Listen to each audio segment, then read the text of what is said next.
마태복음 11장 23절입니다. 자, 가버나움에게 하신 말씀입니다. 가버나움은 예수님이 오랫동안 살았던 곳입니다. 우리 예수님 그 호적 초본을 떼보면 어떻게 나타나 있을까? 출생, 베들레헴, 그리고 어렸을 때 애굽, 이집트에서 외국 생활을 조금 하셨습니다. 헤롯 대왕이 죽이려고 했거든요. 그래서 애굽에서 외국 생활을 한 이후에 귀국했습니다. 그래서 나사렛에서 좀 사시다가 가버나움에 가서 사셨습니다. 그래서 예수님의 활동의 본거지가 주로 가버나움이셨던 겁니다. 예수님을 가장 많이 봤습니다. 예수님의 설교를 가장 많이 들을 수 있는 기회가 있었습니다. 따라서 가장 많은 기적과 권능도 체험했습니다. 그럼에도 불구하고 예수님을 저버린 사람들이 많이 있었습니다. 가장 은혜를 많이 주고 가장 권능을 많이 베푼 고우림에 틀림이 없습니다. 그럼에도 불구하고 끝까지 저버리니까 결국은 심판을 선포하십니다. 그래서 말씀하시기를 23절입니다. 가버나움아, 내가 하늘에까지 높아지겠느냐? 음부에까지 낮아지리라. 내게서 행한 모든 권능을 소돔에서 행하였더라면 그 성이 오늘날까지 있었으리라. 내가 너희에게 이르노니 심판날에 소돔 땅이 너보다 견디기 쉬우리라 하시니라. 자, 그 죄악의 도성 소돔과 고모라가 심판을 받을 때 더 큰 심판을 받는 도시가 있습니다. 가버나움입니다. 왜냐하면 더 큰 기회를 받고 더 큰 은혜를 받고 더 큰 권능을 체험했음에도 불구하고 끝끝내 그리스도를 저버렸기 때문에 결국은 더 큰 심판을 받게 된 겁니다. 소돔 고모라는 거울이요 실물 교훈입니다.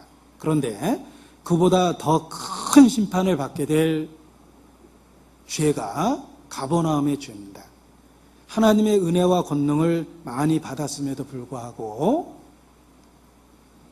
끝끝내 돌이키지 않은 그들의 죄가 크다라는 경고를 하고 계십니다. 자, 이러한 관점에서 성도들도 자기 자신을 일깨울 필요가 있습니다. 자, 일반적 도덕적 기준에서 성도는 세상과 구별되어 있습니다. 물론 아닌 사람도 있기 때문에 좀 슬픈데, 우리가 일반적으로 보면 성도라고 일컬어질 때 세상과 다른 도덕적 기준을 갖고 있습니다. 제가 직장에서 공장에다 대고 전화하다가 화가 나서 욕설을 했는데 보통 그냥 많이 쓰는 욕을 하고 이렇게 전화를 탁 끊었습니다. 전화 끊고 사무실을 둘러보니까 다 쳐다보고 있더라고요. 서 과장도 욕하냐고 그러더라고요, 저한테. 근데 제가 그분들 욕하는 거에 비하면 그렇게 심하지 않은 욕을 했거든요. 근데 제가 딱 한마디 하고 딱 끊었더니 다들 너무 충격이 컸던 거예요. 이 시대의 마지막 희망인 자네가 왜 이렇게 된 거죠? 그래서 제가 평소에 저는 구원받은 그리스도인이라고 제가 회사에서 그러고 다녔는데 그 간증에 대한 책임을 져야 되겠구나 그 생각을 했습니다. 자기들은 아주 심한 말을 하는데 내가 아주 정도가 작은 말을 했음에도 불구하고 어떻게 너마저 뭐 이렇게 얘기를 하는데 그게 어떤 의미에서는 제가 당연하다고 받아들였어요. 내가 믿는다고 고백했기 때문에 그들은 나에게 높은 도덕적 기준을 원했던 겁니다. 그래서 말은 수를 권하지만 받지 않는 게 정상이라는 걸 그들은 알고 있어요.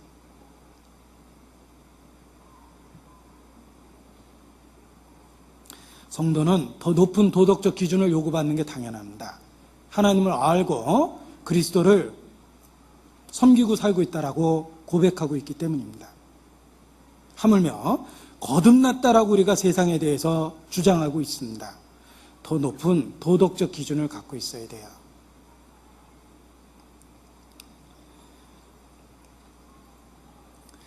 죄를 정말 깨달을 때가 있습니다. 내가 도덕적인 죄를 지을 때 그런 경우는 드물겠죠. 그리스도인인데. 그러나 하나님이 내게 주신 은혜를 기억하고 내가 지금 하고 있는 생각과 태도와 반응을 생각하면 그때 비로소 죄를 깨닫습니다. 받은 은혜에 비하니까 내가 하는 태도와 반응이 받은 은혜에 비교하니까 얼마나 작고 보잘것없는지 깨닫기 때문에 그런 겁니다.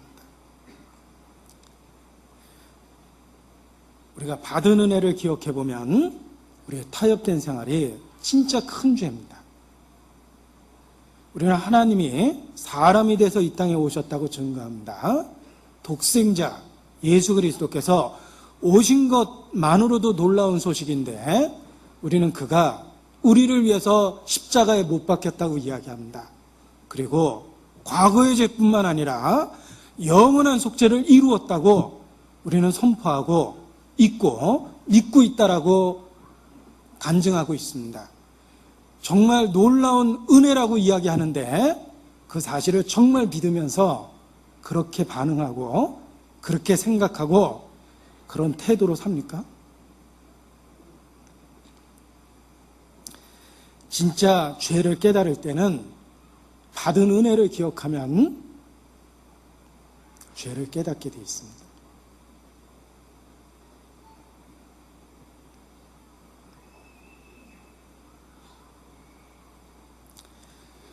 그래서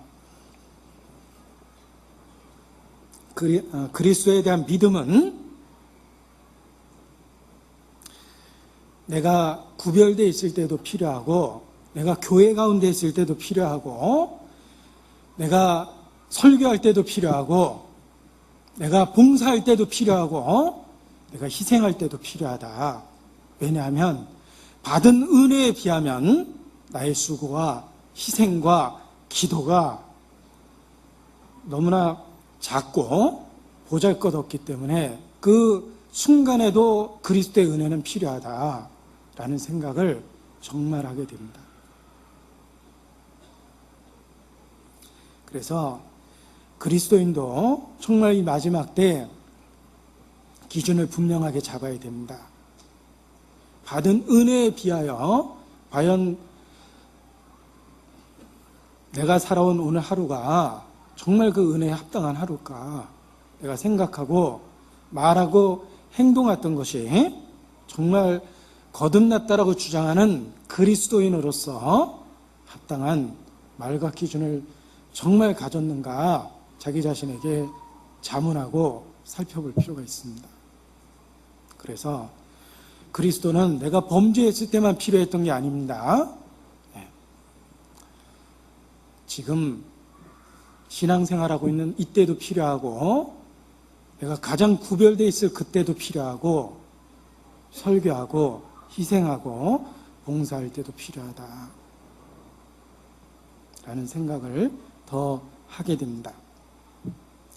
자, 아무튼 성도의 죄를 제가 병행해서 언급했는데 소돔 고모라가 심판받을 수밖에 없는 당연한 상황 속에 있다는 것은 말할 것도 없습니다. 우리는 소돔 고모라를 멸망하기로 정하셨다는 하나님의 법적 선언에 대해서 이의를 제기하지 못합니다. 주의 심판은 정당합니다. 의롭습니다. 주께서 이렇게 심판하니 주는 정당하십니다. 그와 마찬가지로 마지막 때 소돔 고모라 같은 이 세상을 반드시 심판하십니다. 우리는 분명하게 세상에 대해서 경고할 책임이 있습니다. 자, 그리고 이 소돔 고모라에 살고 있었던 롯에 대한 것도 그의 삶과 태도를 통해서 우리는 마지막 때를 살아가는 성도로서 롯을 통해서 경고받을 수 있습니다. 여러분, 롯은 불행하게도 모범적인 성도로 제시되어 있는 것이 아닙니다. 우리가 소돔 고모라 같은 이 마지막 때를 살면서 결코 취해서는 안 될 경고의 모습으로 롯을 제시하고 있습니다. 그래서 롯이 왜 실패했는지 이유를 알고 우리 삶에서 롯과 같은 태도를 버려야 됩니다.